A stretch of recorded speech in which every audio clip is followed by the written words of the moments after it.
Among the best examples of Long Island's affluence and high quality of life were the hundreds of luxury mansions that once lined the island's North Shore. Many of these grand homes are now gone, but some do remain. And tonight, Chris Collora continues his visit to several of the surviving North Shore mansions where Long Islanders can still get a sense of the past. It's been a long time since Long Island's North Shore had this much undeveloped open space.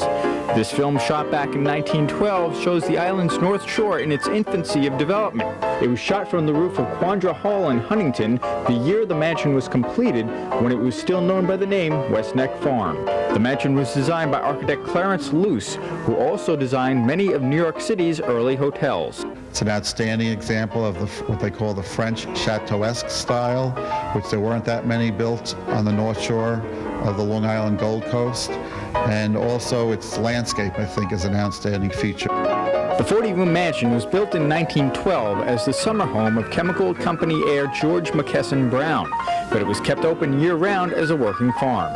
He had an interest in raising chickens, and he had some prize chickens that were raised here.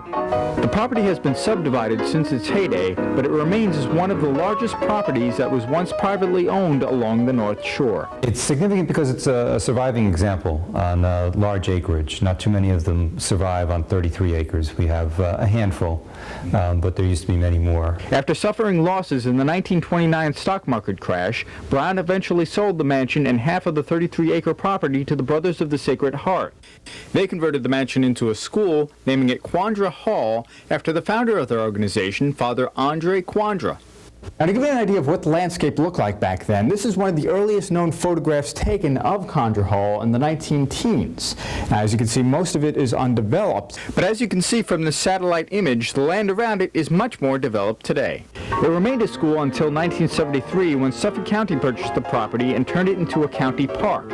And the Parks Department is trying to preserve as much of the original acreage as possible for public use. A lot of these large estates, whether they're privately owned or publicly owned, have now become parks in one way or another. And they used to be private parks, just for the select few, the owners and their guests. But now they're either county parks or state parks.